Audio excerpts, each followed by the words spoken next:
Good morning, good afternoon, good evening to folks who are joining. We are very excited to have everyone here to talk about a really important topic that I know many of us and our clients and organizations around the world are facing, which is how COVID-19 is going to impact the workforce, and the workplace in the future. Very excited to have three wonderful panelists from our global human capital practice here with us today. I'd like to introduce them briefly. We have Steve Hatfield, who leads our global future of work efforts. Karen Pistakia, out of our Canadian practice, who also drives our efforts around future of work. Welcome, Karen. And Mark Holmstrom, who is our resident expert in everything virtual work related. So Mark, thank you for joining. You know, it's interesting as we talk about changes to the work and workforce and workplace. Obviously, we're all sitting here on Zoom, and there's no doubt that COVID-19 has thrust us into a new way of working. You know, I think we would say this week to me has been a bit of a turning point, but it feels like the majority of organizations, frankly, including ourselves, are still squarely in the respond phase. We're seeing organizations take a number of steps forward in respond just to be able to maintain some sense of a normal work life. It's been everything from, you know, workforce scenario planning, feels like kind of crisis workforce scenario planning. We've seen a lot of focus on work prioritization, figuring out what work can we do, shifts, frankly, in what that work is and who's going to be doing it. And then obviously a heavy focus on enabling virtual and remote work practices. Steve, maybe I'll start with you. I'd love for you to share what you see in some of our clients doing in this respond phase. What's the best of what our clients have been able to do, and how have we been able to help them? Sure, Erica. So, it varies industry to industry, sector to sector, as you would imagine. For some sectors in the retail space, it was a massive ramp up. How are we going to bring on more staff that can help us with food delivery and production lines and things of that sort? In healthcare, of course, it was the same. How do we ramp up? How do we assess what we have in terms of supplies, and how do we get those to the right providers? In others, unfortunately, in hospitality and airlines, it was a massive ramp down. And so initially, some of the questions, the needs that clients had were, how do I extend virtual work? How do I extend cloud capabilities and infrastructure to make that happen? We were helping our clients with that. With others, it was, how do I keep my workforce connected? How do I help? Is there a solution that you can help us with that can keep a distributed workforce who may not be all computer oriented, if you will, connected to basic information like medical or closures or safety or other things of that sort? For some, it was the strategic workforce planning. We have to go on ramp down. I need to furlough my workforce.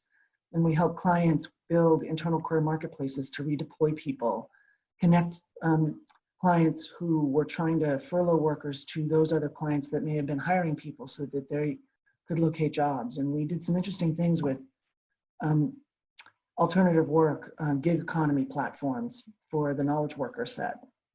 And so it runs the gamut from that level of infrastructure, that level of communication, that level of workforce planning, all of which geared to solving the immediate shift. And have you seen, I mean, clients have to be on the spectrum with this, right? There's some clients who I would guess were highly prepared, had started their digital transformations, had really started down the future of work path, and some organizations that this almost felt like a shock and maybe a jump start into the future of work. I mean, how have you seen clients along that spectrum, and what has been the difference in those clients that have been ready and those clients that are just in response mode from your experience? Yeah, that's a great question. So it's pretty clear that those organizations that were following many of the trend lines around future of work, so extending remote and virtual work capabilities, thinking about ways in which we would automate certain portions of what people do and make things more essentially human, rethinking work to some extent, taking advantage of alternative workforces, such as the gig economy. Those that were sort of further along those trends found themselves in a position to be much more flexible, much more resilient in grappling with this problem. Yeah, it's amazing. You use the word human, and we talk about humanizing. And I think that is almost the word of the moment in response to COVID-19. I mean, there's all this technology out there And we're seeing it with regard to virtual and remote work practices, but you have to maintain that human connection. I think that is so important for organizations right now.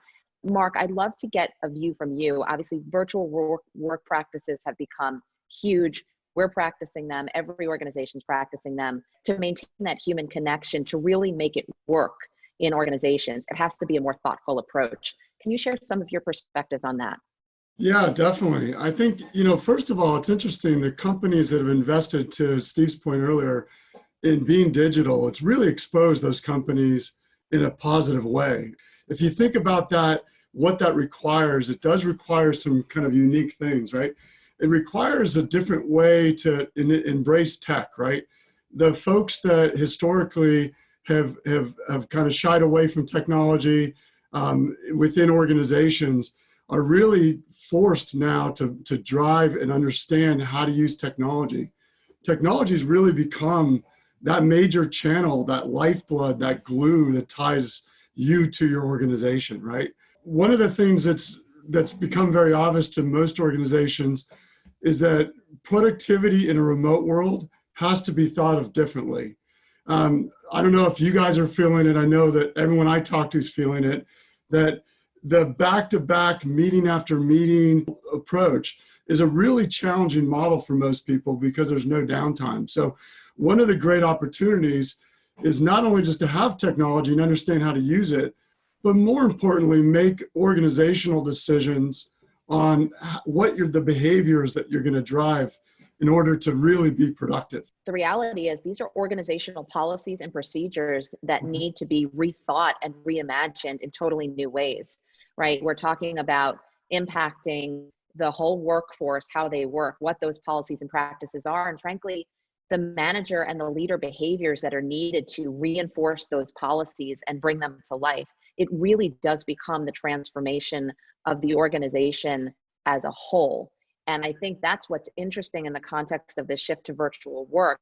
And, I'll open it up to Steve and Karen as well to share any thoughts. But to me, this starts to become a platform for really cultural transformation in its largest form, which is a phenomenal opportunity right now.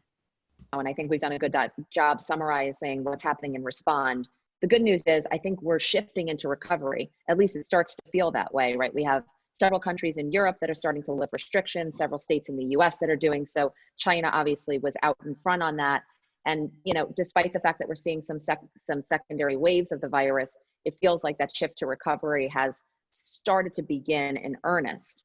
And so as we move to recovery, I think you hit on one of the big questions we need to be asking ourselves, which is how are we going to sustain some of these short-term actions that we've seen put in place during Respond and really embed them into the fabric of the organization? What are some of the other major challenges that you see organizations facing as they start to make the shift into recovery? I think the number one thing that people are trying to think through, and there is no playbook or answer to this, is just the pace and the sequence of what that return looks like and how you orchestrate it. A couple of the big crunchy questions that we're really working through with many clients, to Steve's point, across industries, different sizes of organizations. The first one is about how do we think about where the work is going to happen in the future, given that everybody right now is in a different location or a different construct. And so, what is the right balance for our business, being back on site, whatever on site means for a given business, versus in an alternate location or working remotely? And what's the right balance? To what extent do we actually want to precondition ourselves to achieving a certain balance? Is there a hybrid model that we need to be actually designing for proactively? So spending a lot of time thinking about that with our clients, and in particular thinking about certain segments. The other big area that people are starting to think about is around employee health and wellness and mental health. And with the anticipation that as people start to migrate back on site, that there will be heightened anxiety, that there will be, the potential for things like work refusal and the like. And so how are organizations thinking about either the continuance or a different version of the support they're giving to their workforce from a mental health and wellness perspective. They're the big two crunchy questions that I'm getting the most right now from our clients. You know, it's interesting, and I'd love for, and maybe Steve, you could weigh in on this.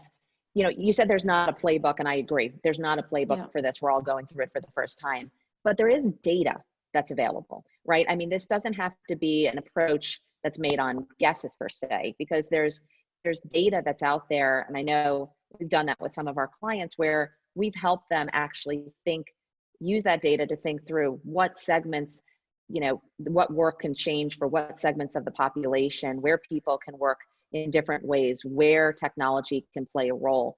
Maybe Steve, you can weigh in on that, because I think what's important for organizations to understand is it doesn't have to be sort of a guessing game. It can be informed through data. Through data and through scenario modeling, actually, right? So a lot of the strategic workforce planning that our clients engaged in as a result of the crisis, they actually now need to engage in again as they think about the restaging and the return. Reflecting, of course, on sort of what it was that worked or didn't work in the context, but they sort of learned, we're being thrust into this, that yeah, we can all work remotely in many respects, and or we don't all need to be back in the lab or all back on the shop floor. What's interesting when you think about it is that, unfortunately, what the medical professionals are saying is that we need to be prepared for many months of potential resurgence of this. And so the muscles that organizations put to the table immediately to respond to the crisis actually have to become part of how they operate in business continuity for the next period. So doing the thinking around what scenarios would work, who can work from remotely, and how do I help them work from remotely much better? Who does need to be back in the shop, but for what does that need to look like?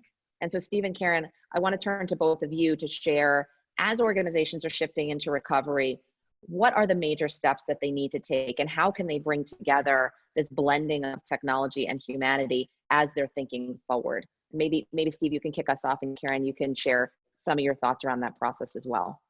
Sure, happy to. So one of the first things we are asking organizations to consider, and we're seeing them do it in many respects, is to reflect. To think about what it is that you did during the response that you now have learned. What are those muscles? Karen's earlier point about having sort of the skills and capabilities, and it took a while to figure that out, but here we are, right? There's a lot that can be gained, and of course it needs to then be transferred into an ongoing capability, as pointed out before, given the dynamics around COVID. Second is a bit of a recommit. And you've seen a number of organizations have to rethink, well, what are their missions, and what customers do they serve, and how are they going to serve them? And what does it mean for their folk? So some organizations that chose not to furlough their staff have a lot of frontline workers that are actually not doing anything right now. And how do I take advantage of different customer missions, different societal missions, impacting our communities in a better way? And how do I reorient our workforce to that? Third, there's a bit of re-engagement. And by that, we're talking about the questions that were raised earlier around how do I begin to stage people coming back? How do I make sure that I'm staying abreast of what the needs are that they have? How do I help them through the safety concerns that may exist? And also the home front. So part of what transpired, of course, right in the initial phases of this were people working from home, families being at home, schools are closed. So the dynamics of what you're managing at home aren't just changing just because the workplace may be able to allow you to come back. How do I recreate and re-engage, recreate benefits programs and support that my folks need and re-engage them on that front? And then finally, we're suggesting a rethink. So by that, it gets right to the heart of the reimagination of work. You need to rethink about what it is that people are doing in the way that they're doing it, which tools, to Mark's point, make sense to use. How do I reconfigure parts of the workplace and reconfigure the work in a way that uses the workplace differently? And of course, that's a frontline question, business to business, sector to sector, but a lot of that is already in motion as organizations are beginning to realize that this recovery will go on for a little while, and that whatever they do, they need to think about Thrive, and they need to think about the brand that they create today, because that will be part of what is your hallmark going forward. Karen, what would you add? I think what I'd add is that that all of that places a pretty significant challenge for many leaders in many businesses to be thinking quite differently about how they help their organization get really focused on the new priorities that they no doubt have, and how they get them focused on new routines, new ways of working potentially, and that, as they themselves are going through that.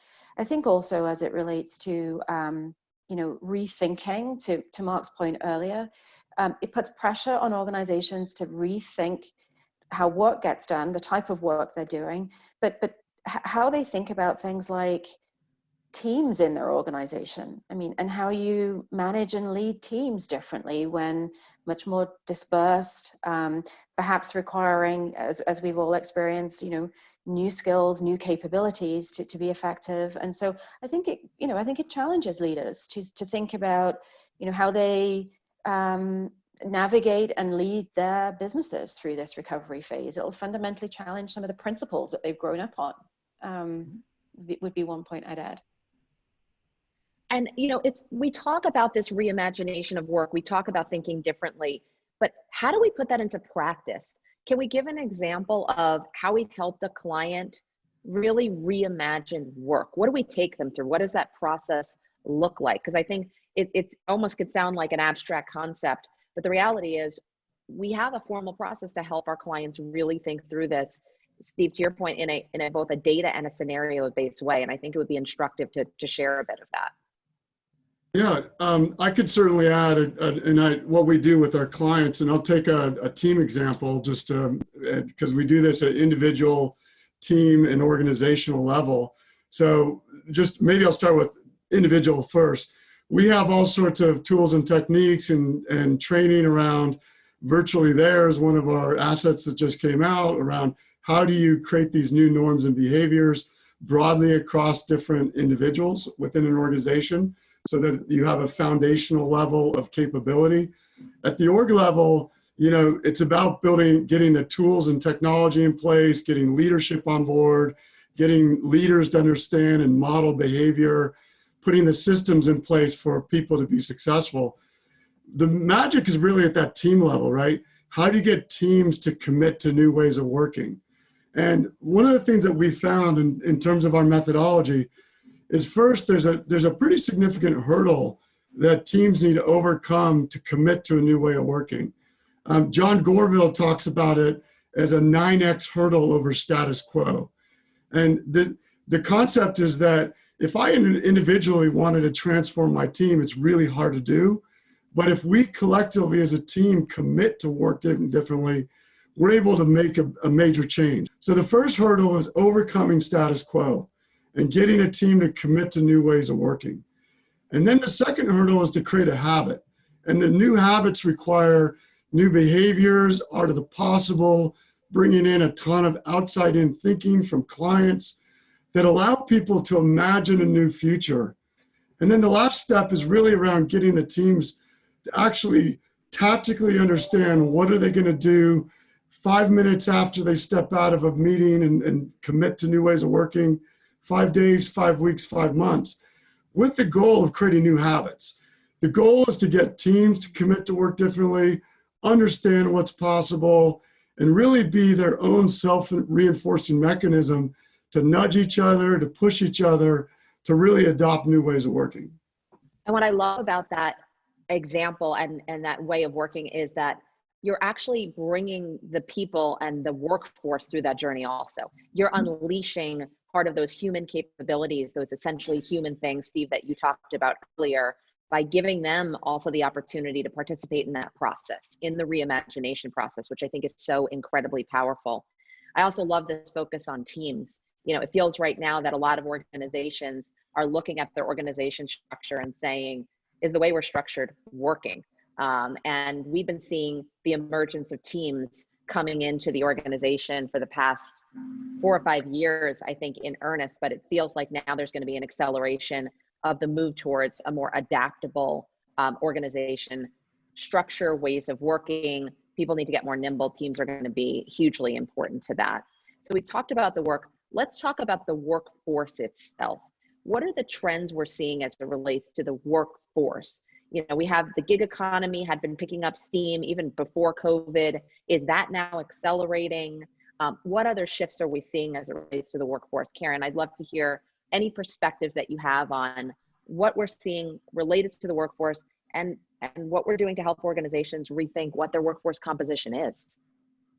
Yeah, it's a really big point of conversation with so many of our clients right now in terms of composition, and you know, even perhaps even throwing up, you know, slightly different segments of the workforce in terms of how we're defining them. And you know, many conversations I've had is you know, many of our what were full-time on balance sheet workers actually fundamentally challenging whether they want to re-engage, to Steve's point, with that traditional model, or in fact whether they want to use this as an opportunity to, you know, reinvent the work they do with one or many organizations. So you know, the idea that you know, we've been talking about for a while now of people working for multiple employers, perhaps, you know, competing employers, I think is going to start to become a little bit more real for a lot of people. There's lots in the press about how it's fundamentally challenging people's belief in the traditional construct of a job.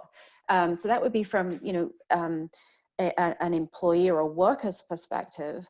And I think it will fundamentally challenge, you know, who does the work within an organization. And we've been, you know, challenging ourselves and our clients on that for a while now. I think what it does, though, it also challenges, you know, how we think about engaging that workforce differently, and the extent to which, you know, within HR, that we need to be thinking about all segments as the workforce, as opposed to just those that are on balance sheet. And thinking about that in a more integrated way, because I think it's still reasonably fragmented in many organizations. Your contingent labor is managed and controlled differently, and probably by different people, in fact. So again, how do you think about a more integrated engagement strategy? Many of my clients are starting to think about, you know, how do we need to build new capabilities to do that ourselves? Vendor management skills, right? Different ways of engaging, more remote, harder to access, sort of the emotional discretionary effort of different types of workers. Yeah, I mean, it sounds basic, but I think the reality is, and you've hit on it, is that a lot of organizations right now are designed to manage their full-time employees. That's right. But they're not really set up with the infrastructure or the capabilities to manage the holistic workforce. But all of a sudden, as we went from a small portion of the workforce being distributed to the entire workforce being distributed, the question is, who manages that? Is that the role of HR? Does HR have the systems in place to be able to do that when it's typically managed through multiple systems, if at all? Sometimes parts of the workforce are managed on pieces of paper or spreadsheets.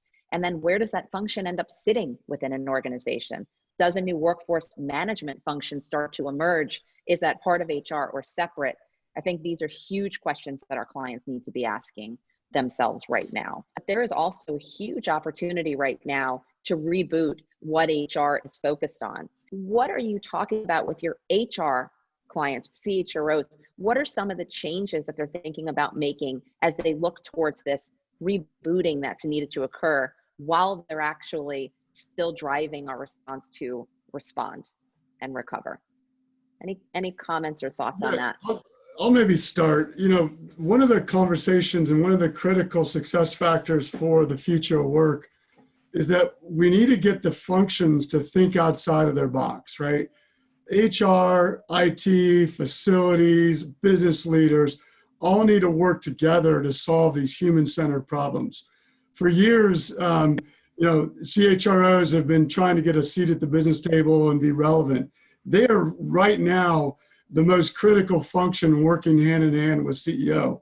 They need to pull along their CIOs, their other leaders, to think holistically about the future of work, right? This is the opportunity for most organizations to rethink models of how they work. And the CHRO can really be a leader in that regard. There's a concept around being your authentic self, right? And just showing up at your organization, however you are, and adding value. That is kind of critical. And one of the things that you're seeing with the future of work and right now is that you're able to have a more intimate human relationship with your colleagues, right? you can see their kids. I mean, we're seeing windows into people's lives, right? And so it's a very different model where you can be your authentic self. You can talk about some of the challenges you're having with your life. And I think when you're not trying to be what your corporation wants you to be, but you're being your authentic self, it drives a connection at a much deeper level and allows people to understand each other in a more deep and intimate way, which is wonderful. So I'm really bullish about that. I love seeing what's going on in Steve's life, and seeing what's going on in, talking about his personal environment and just understanding better what makes Steve tick. Like, I think I've learned more about Steve since COVID than I did before working with COVID, and I thought I knew Steve pretty well. And vice versa, right? It's a well-made point. You end up getting to know each other in a different way, and that level of authenticity that we're actually suggesting strongly that leaders have to bring to the table to allow for people to feel comfortable with the fact that home is a little hard to manage sometimes, and your dog or your child may show up on a virtual office phone call, a virtual office discussion, and that has to be okay. But it does, to Karen's point, be a bit of a leveler and create a little bit more of a connection and allow for, I would say, a more diverse workforce to feel that sense of belonging. Yeah, it's interesting. I agree. I think that it's opening up the door to a more inclusive environment, a more transparent, Karen, to use your word, environment. I actually think it's not about the tools themselves. I think that it's about, and even the extent to which we're going to see more inclusion and transparency is all going to be about the strength of the leaders and the managers of the teams.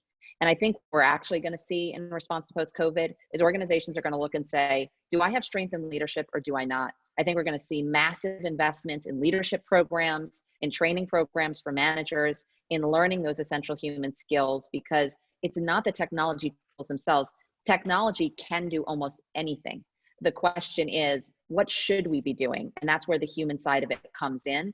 And I think that we're going to have to invest, and our clients are going to need to invest in really the learning and training on these essential human skills, how to manage, how to have empathy, how to listen, how to manage virtually, all skills that haven't really, and capabilities, frankly, that haven't been on the forefront. And so I think that's what we're going to see post-COVID is a huge influx in that type of work and need moving forward.